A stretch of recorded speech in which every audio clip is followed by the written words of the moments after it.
Okay, so now today we are going to do switch statement in Java. ठीक है, अब switch statement भी एक तरह से आपको हेल्प करती है टू चेक कंडीशंस, लेकिन जो कंडीशन है वो सिर्फ इक्वालिटी की होती है.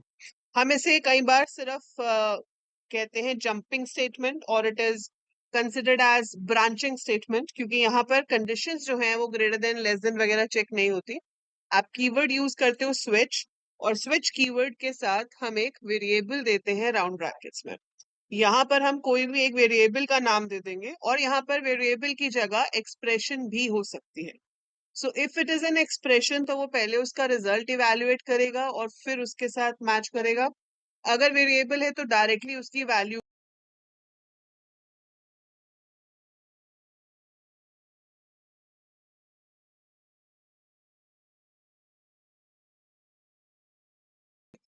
यहाँ पे क्या होता है, we write everything in curly brackets. If के साथ कर्ली ब्रैकेट ऑप्शनल होती है. अगर आपके पास सिंगल स्टेटमेंट है तो आप कर्ली ब्रैकेट स्किप भी कर सकते हो, अदरवाइज आपको देनी होती है. यहाँ पर हमेशा ही देनी होती है. सो स्विच के साथ कर्ली ब्रैकेट्स देनी ही देनी है. So I start with the curly brackets and switch खत्म भी कर्ली ब्रैकेट्स पे होता है. ठीक है, इसके अंदर बनते हैं केसेस. सो यहाँ पर हम एक और कीवर्ड का इस्तेमाल करेंगे जो कि है केस. तो स्विच के अंदर आपका कीवर्ड आएगा केस. केस के साथ वेरिएबल का नाम, then we have colon, we have statements, and last में एक होता है ब्रेक. सी लैंग्वेज में भी ऐसे ही होता था. ठीक है, सी प्लस प्लस में भी ऐसा ही होता है. So we have various languages where we have similar kind of thing, where we have similar kind of thing like this. ठीक है, और इसी में हमारे पास एक स्पेशल केस हम बना सकते हैं डिफॉल्ट. अब इन केसेस का मतलब क्या होता है? इन केसेस का मतलब ये होता है कि वो इस वेरिएबल को मैच करेगा इस वेरिएबल की, मतलब यहाँ पे वेरिएबल नहीं होगा, यहाँ पे वैल्यू होगी, कांस्टेंट वैल्यू आप दोगे. सो इस वेरिएबल की वैल्यू इससे मैच होगी. अगर मैच करती है तो इस केस की स्टेटमेंट्स एग्जीक्यूट हो जाएंगी. अगर नहीं मैच करती तो वो अगली वैल्यू से चेक करेगा and so on. And we give break statement at the end, क्योंकि हम चाहते हैं कि जहां पर वैल्यू मैच हुई उसकी स्टेटमेंट्स एग्जीक्यूट करने के बाद केस वहीं पर खत्म हो जाए. सो ब्रेक स्टेटमेंट आपके केस को वहीं पे ही स्टॉप कर देती है. जैसे आपको एक छोटा सा प्रोग्राम बनाना है, मान लो आपको सिर्फ प्रिंट करना है कि अगर मैं एक नंबर भेज रही हूँ तो उस नंबर के रिस्पेक्टिव डे का नाम क्या होगा. तो मान लो डे एक इंटीजर वेरिएबल है. अगर उसकी वैल्यू 1 हुई, अगर डे 1 है, केस 1 का मतलब क्या हुआ कि अगर डे की वैल्यू 1 हुई तो system dot out dot println मैंने प्रिंट करा दिया मंडे, और उसके बाद मुझे कुछ नहीं करना. तो you should write break over. Then we have case 2. अगर 2 है तो वी शुड प्रिंट ट्यूसडे, और उसके बाद आपको कुछ नहीं करना, so you should break over here. And similar way you can have as many cases as you want. Last में आप एक डिफॉल्ट दे सकते हो जिसमें आप उसको बोल सकते हो कि डे नंबर इनवैलिड या invalid day number, anything like that. ठीक है, तो उससे क्या होगा कि जो भी डे नंबर है वो हमारा इनवैलिड होगा अगर वो 1 से लेकर जो भी नंबर्स आपने यहाँ दिए उसमें से किसी से भी मैच ना हुआ. ठीक है, अभी मैं आपको दिखाऊंगी कि ब्रेक हटाने से क्या होता है. एरर नहीं आता, बट क्या होता है वो भी आप अभी देखोगे.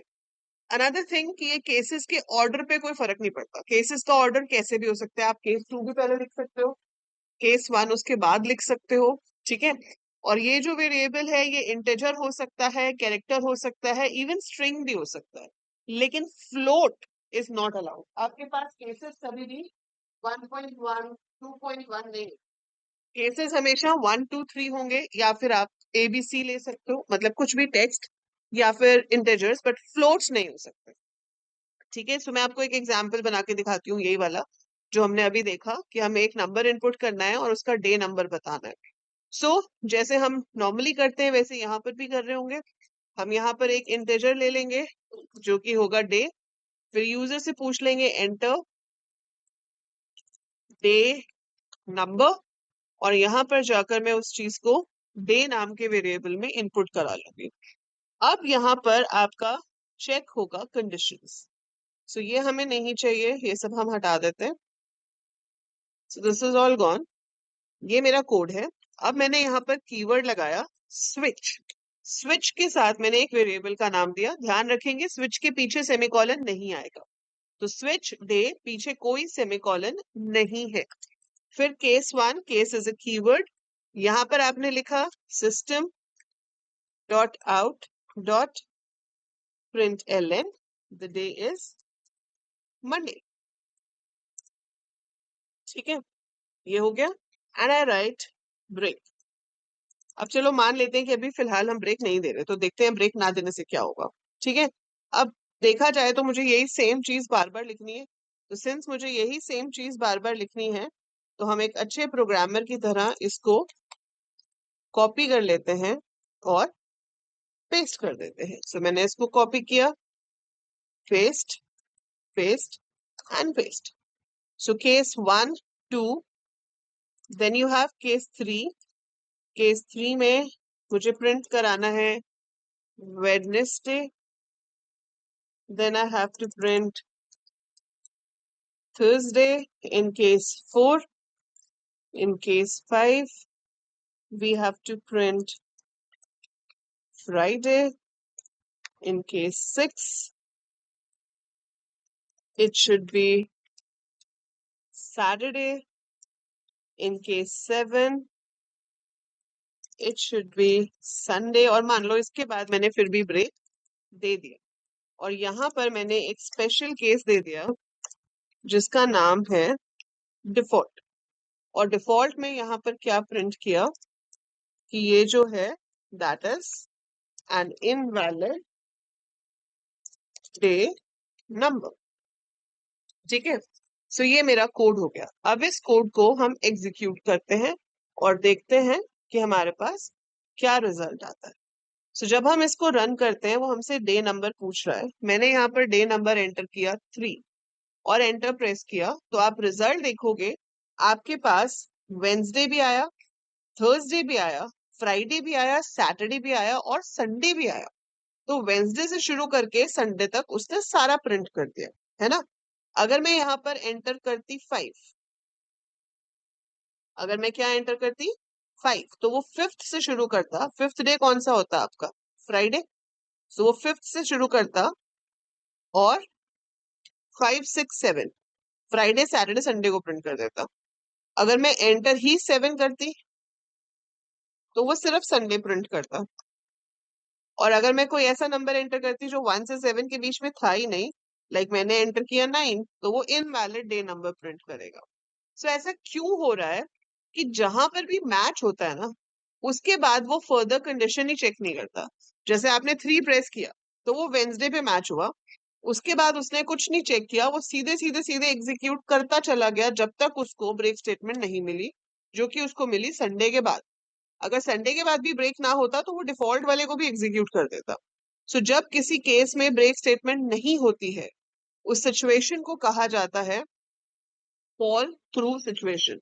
सो फॉल थ्रू सिचुएशन का मतलब क्या होता है कि if the matching case does not have break, so the following case is also executed. उसमें ब्रेक नहीं है तो उससे नीचे वाला भी एग्जीक्यूट हो जाएगा, और तब तक एग्जीक्यूट होता रहेगा जब तक हमें वो पोजीशन नहीं मिल जाती जहां पर ब्रेक आ जाए या फिर आपका स्विच ही खत्म हो जाए। So such situation is called fall through situation. तो ब्रेक ना लिखने से एरर नहीं आता, but it will execute the following case also. So if break statement, ये आपसे अलग से पूछा भी जा सकता है कॉम्पिटिटिव एग्जाम में, इंटरव्यू में, वाइवा में, थ्योरी एग्जाम में, कि फॉल थ्रू क्या होता है। So if break statement is missing in the matching case of switch, then statements of the following cases are also executed till a break statement is found or switch gets over। या तो switch ही खत्म हो जाए या फिर break statement कहीं मिल जाए। तो अगर ब्रेक स्टेटमेंट कहीं मिल गई तो वहां पे रुक जाएगा, नहीं तो जब स्विच खत्म होगा तभी जाकर वो रुकेगा। सच thing is called fall through situation. So fall through situation happens when we skip the break statement. ऐसे अगर आप डिफॉल्ट कीवर्ड ना दो तो भी कोई प्रॉब्लम नहीं है. अगर डिफॉल्ट कीवर्ड नहीं है तो क्या होगा? अगर ऐसा नंबर इनपुट हुआ है जो किसी भी केस से मैच नहीं करता, तो in that case no output will come. Like I don't have this default. ठीक है, I don't have this default. Now मैंने इसको रन किया एंड आई एंटर 12. तो क्या होगा? कुछ भी आउटपुट नहीं आएगा. इनवैलिड डे नंबर शो नहीं करेगा. राइट. सो अगर होता डिफॉल्ट तो वो शो करता, लेकिन अभी वो शो नहीं करेगा. सो डिफॉल्ट भी ऑप्शनल है, केसेस भी ऊपर नीचे हो सकते हैं, ब्रेक भी ऑप्शनल है. बट हाँ, स्विच और केस दो ऐसे कीवर्ड्स हैं जो होंगे जरूर. They will be there for sure. Now switch का मेजर यूज कहाँ पे होता है? स्विच हम जनरली यूज करते हैं when we have to make menu driven programs, जहां पर आप यूजर से ऑप्शंस पूछ रहे हो कि यूजर क्या करना चाहता है, एंड अकॉर्डिंगली हम उस पे काम करके उसको रिजल्ट प्रोवाइड कर रहे हैं. ठीक है. So we want to ask the user like what are your choices, and उसमें से कुछ एक चूज करो कि क्या करना चाहते हो, and we have to perform operation and show the result. So मैंने यहाँ पर कुछ वेरिएबल्स ले लिए, जैसे कि num1 num2 रिजल्ट, और फिर एक ले लिया ऑप्शन. ठीक है. अब यूजर को बोला कि एंटर 2 नंबर्स. सो आपको 2 नंबर्स यूजर से इनपुट करवाने. आपने फर्स्ट नंबर इनपुट करवाया. Similar way, you will get the second number. So यहाँ पर हम उससे पूछेंगे enter second number. वो आपका num2 में आ जाएगा.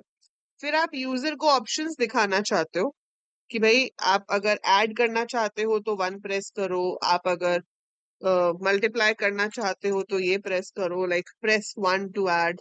ठीक है. ऐसे ही मैंने लिखा press 2 to subtract, 3 to multiply, 4 to divide. ठीक है. ऐसा कुछ उससे पूछ लिया. फिर मैंने यहाँ पर लिख दिया कि अपनी ऑप्शन चूज करो, एंटर योर चॉइस. अब वो चॉइस जो है वो मैं ऑप्शन में इनपुट करवा रही हूँ. Option is equal to SC next int. ये इनपुट हो गई. अब आपका जो रिजल्ट है वो डिपेंड करेगा ऑप्शन के ऊपर कि हमारी ऑप्शन क्या है. अगर ऑप्शन 1 सेलेक्ट हुई है, so you have to add. So you have to add. In that case, I should have result is equal to num1 plus num2. And I can print that sum is concatenated by result. So इस case में आपका ये आ रहा है. ठीक है. अब ये सिमिलर चीज आपको चाहिए बाकी के 3 केसेस में भी, और उसमें आपको क्या चाहिए है? सिर्फ ऑपरेशन बदलना है. तो प्लस की जगह केस 2 में सब्ट्रैक्ट था तो माइनस हो जाएगा. अब सब्ट्रैक्ट करोगे तो सम तो नहीं बोलेंगे, तो हम उसको क्या कह सकते हैं? डिफरेंस. ठीक है. ऐसे ही केस 3 में आप मल्टीप्लाई कर रहे हो तो ये स्टार हो जाएगा, और मल्टीप्लाई करके जो हमारे पास आएगा वो होगा product. And similar way when you have case 4, तो इसमें आप डिवाइड कर रहे होगे, और बाय डिफॉल्ट जब दो इंटीजर्स डिवाइड होते हैं तो वो हमेशा सिर्फ क्वोशिएंट देते हैं, क्योंकि integer upon integer is always an integer. Answer आपका हमेशा इंटीजर में ही आएगा, पॉइंट्स में नहीं आएगा. पॉइंट्स में चाहिए तो आपको अपने नंबर भी फ्लोट लेने पड़ेंगे, then only you will get the answer in float.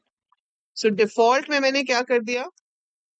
उसको बता दिया कि आपने गलत ऑप्शन सिलेक्ट की है. सो हम यहाँ पर उसको कह देते हैं कि इनवैलिड ऑप्शन सिलेक्टेड. ठीक है जी. सो ये हमारा मेन्यू ड्रिवन प्रोग्राम बना. इसको अगर हम रन करते हैं तो वो यहाँ पर हमसे 2 नंबर्स पूछ रहा है. मैंने एंटर किया 100, दूसरा नंबर एंटर किया 25, और अब वो पूछ रहा है कि आप क्या करना चाहते हो. आई press 3. So if I press 3 that is multiply, तो वो मुझे मल्टीप्लाई करके दिखा रहा है कि मल्टीप्लाई करके जो आंसर है वो 2500 आ रहा है.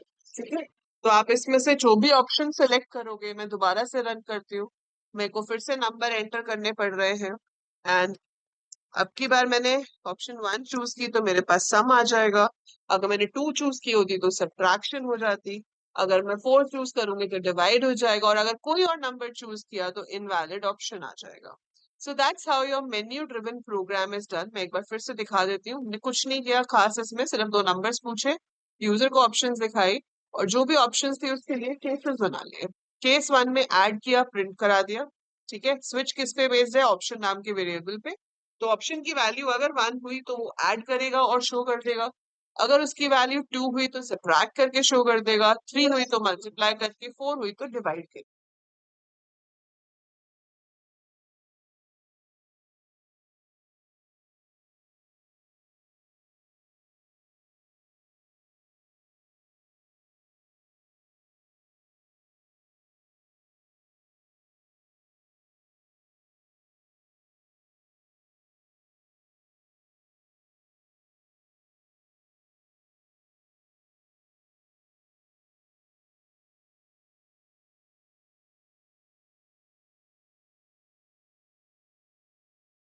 पर इसी सेम कोड को अगर मैं एक और तरीके से करना चाहूँ, कि मैं उसको पूछूं कि आप यहाँ पर हमें ऑपरेशन बता दो, like plus minus multiply divide का सिंबल ही बता दो। सो अगर आप वो चाहते हो कि यूजर इसमें से कुछ प्रेस करे, आपने उसको ये प्रेस करने के लिए बोला, तो ऑब्वियसली ये जो होगा प्रेस, ये इंटीजर तो होगा नहीं, ये आपकी स्ट्रिंग होगी। तो आप स्ट्रिंग भी ले सकते हो। आपको यहाँ पर क्या करना पड़ेगा? नेक्स्ट लाइन करना पड़ेगा, नेक्स्ट इंट की जगह। और यहाँ पे जो आपके पास सिंबल्स हैं ये बदलने पड़ेंगे। एंड ऑब्वियसली ऊपर जो ऑप्शन हमने इंटीजर में डिक्लेयर किया हुआ है, इसको हमें यहाँ से हटा के स्ट्रिंग में लेना पड़ेगा। So we take it like this, string option.